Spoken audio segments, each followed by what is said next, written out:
कल हम chapter second राजा किसान और नगर के बारे में कुछ पॉइंट डिस्कस कर चुके हैं। उसी को आगे बढ़ते हुए हम बात करते हैं इतिहास। नेक्स्ट पॉइंट है इतिहासकारों द्वारा भारतीय इतिहास का संकलन 19वीं शताब्दी के आरंभ में किया गया था। ठीक है, जो हमारा कलेक्शन है इतिहास का वो 19वीं शताब्दी से प्रारंभ हो चुका था। अशोक जैसे सम्राट भारत में पैदा हुए, उनकी बहुत सारी उपलब्धियाँ राष्ट्रवादी नेताओं ने भी अशोक की प्रेरणा ली और आज भी उनको प्रेरणा स्रोत माना जाता है। क्लियर।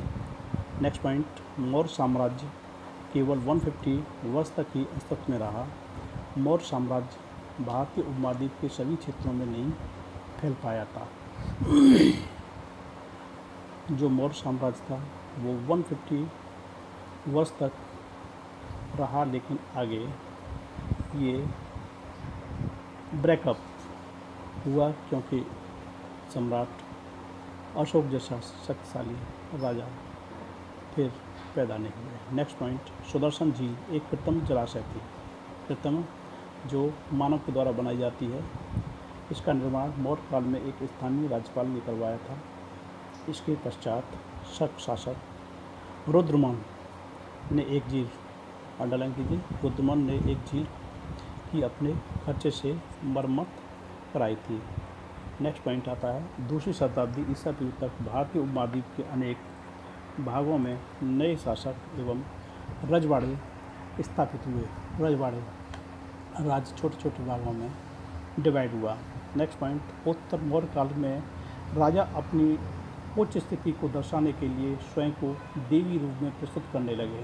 समझते हो ना, जो राजा थे उनका कहना था कि हम देवतुल्य हैं और हमारा बात ही जो है आपके लिए कानून के रूप में काम करेगा, उसी को प्रजा फॉलो करेगी। इसी उद्देश्य के मध्य एशिया से लेकर पश्चिमोत्तर भारत तक शासन करने वाले कुषाण शासकों ने अपनी विशालकाय मूर्तियाँ बनवाई। कुषाण शासन काल में बड़ी बड़ी अपनी मूर्ति बनवाई और अपने नाम के आगे देवपुत्र की उपाधि, इन्होंने जो उपाधि दी हुई थी वो देवपुत्र की उपाधि दी हुई थी। नेक्स्ट पॉइंट, गुप्त शासकों का इतिहास साहित्य, सिक्कों, अभिलेख एवं प्रशस्तियों, अवार्ड के आधार पर लिखा गया है।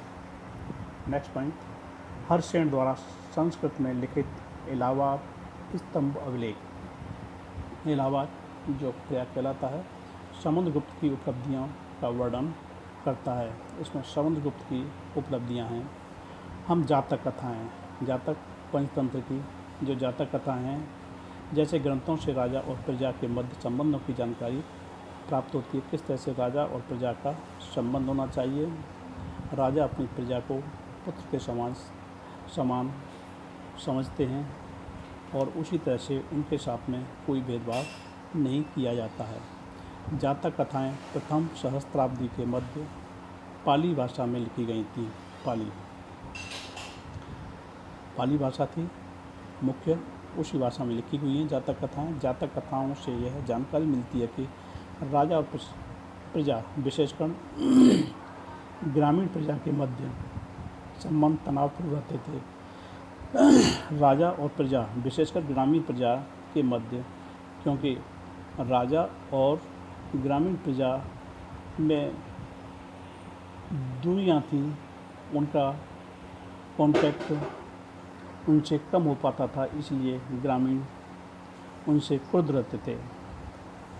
उत्तर मौर्य काल में लोहे के हलों एवं सिंचाई के कृत्रिम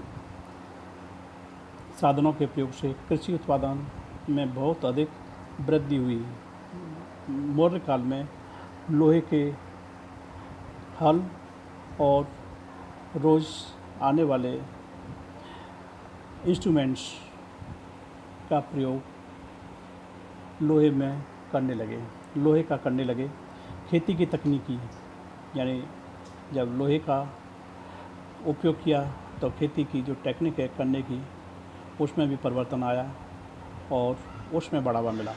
नेक्स्ट पॉइंट, प्राचीन भारत के अनेक अभिलेखों से भूमि दान के प्रमाण मिलते हैं।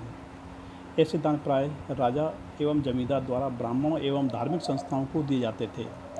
राजा और जो जमींदार होते थे वो भूमि दान भी करते थे धार्मिक व्यक्तियों को एवं ब्राह्मणों को।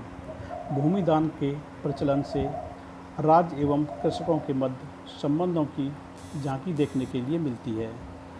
नेक्स्ट पॉइंट, नगरों का विकास 6वीं शताब्दी में भारत के विभिन्न अलग अलग क्षेत्रों में हुआ था। नव विकसित अधिकांश नगर महाजनपद की राजधानियाँ थी और अलग अलग प्रांतों की अलग अलग राजधानियाँ थी। मनुस्मृति आरंभिक भारत का सबसे प्रसिद्ध विधि ग्रंथ है। इसकी रचना संस्कृत भाषा की 2वीं शताब्दी ईस्वी में 2वीं शताब्दी के मध्य की गई है। नेक्स्ट पॉइंट, हर्षचरित संस्कृत में लिखी गई कन्नौज के शासक हर्षवर्धन की जीवनी है। मार्क कीजिए इसको। हर्षचरित क्वेश्चन इम्पोर्टेंट है, 1 मार्क्स का आता है। हर्षचरित के संस्कृत में लिखी कन्नौज के शासक हर्षवर्धन की जीवनी है। इसके लेखक वाणभट्ट थे। कौन थे लेखक इसके? वाणभट्ट, जो हर्षवर्धन के राजकवि थे। राज दरबार में जो राजकवि होते थे उसमें से वाणभट्ट एक थे। हड़प्पाई शहरों को छोड़कर कुछ किलेबंद नगरों से विभिन्न प्रकार के अलग अलग प्रकार के पुरावशेष प्राप्त हुए। इसमें उच्च कोटि के मिट्टी के कटोरे एवं थालियाँ सम्मिलित थीं। मिट्टी कटोरे और थालियाँ जिस पर चमकदार कलई चढ़ी हुई है, ये उत्तरी कृष्ण मार्जित पात्र कराते थे। 2वीं शताब्दी ईसा पूर्व में कुछ अभिलेखों में लोगों द्वारा दान किए जाने का उल्लेख मिलता है। नेक्स्ट पॉइंट, उत्पादकों एवं व्यापारियों के संघ को श्रेणी कहा जाता है। उत्पादों जो उत्पादन करते थे, खाद्यान्न का उत्पादन करते थे। व्यापारी उसको एक स्थान से दूसरे स्थान तक लोगों को भेजना एवं उसको देना। तो एक दूसरे के जो संबंध थे वो श्रेणी कहलाते थे। श्रेणियाँ संभवतः कच्चा माल खरीद कर उसके सामान तैयार करके बाजार में बेचती थी। अब 6वीं शताब्दी ईसा पूर्व से ही भारतीय उपमहाद्वीप में नदी मार्गों ट्रांसपोर्टेशंस के लिए नदी का प्रयोग करने लगे, भूभाग का भी प्रयोग करने लगे और इस तरह से वो तेज़ी के साथ में चारों दिशाओं में फैल चुके थे। नेक्स्ट पॉइंट, शासकों की प्रतिमा मूर्तियाँ एवं नाम के साथ सबसे पहले सिक्के हिंद यूनानी शासकों ने जारी किए। 2वीं शताब्दी ईसा पूर्व में भारतीय उपमहाद्वीप के पश्चिमोत्तर क्षेत्र में इनका शासन था। क्लियर। नेक्स्ट पॉइंट आता है, सर्वप्रथम सोने के सिक्के प्रथम शताब्दी ईसा पूर्व के कोषार शासकों ने जारी किए थे। मार्क कीजिए, क्वेश्चन आता है सोने के सिक्के के शासक ने जारी किए थे। इन सिक्कों का आकार एवं भार तत्कालीन रोमन सम्राटों एवं ईरान के पार्शियन शासकों द्वारा किए गए सिक्कों के बिल्कुल समान था। नेक्स्ट पॉइंट, प्रथम शताब्दी ईसा पूर्व में पंजाब व हरियाणा क्षेत्र के योधे कबायली जो कबायली होते हैं जगह जगह पर जाते हैं, वो योधे कहलाते हैं, जो पंजाब और हरियाणा में फैले हुए थे। और उन्होंने तांबे के सिक्के भी जारी किए थे। नेक्स्ट पॉइंट, मुद्रा शास्त्र सिक्कों का अध्ययन है। सिक्कों पर पाए जाने वाले चित्र, लिपि, देखा हुआ सिक्के होते हैं उनमें कुछ चित्र होते हैं, कुछ अंकित होता है, लिपि कहते हैं। एवं धातु, कौन कौन सी धातु के बने होते हैं, मुद्रा शास्त्र, ये सब किस में आते हैं? मुद्रा शास्त्र में आते हैं।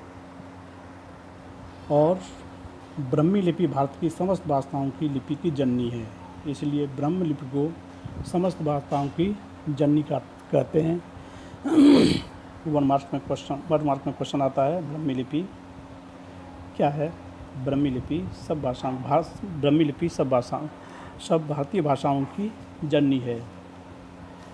क्लियर? Okay, thank you.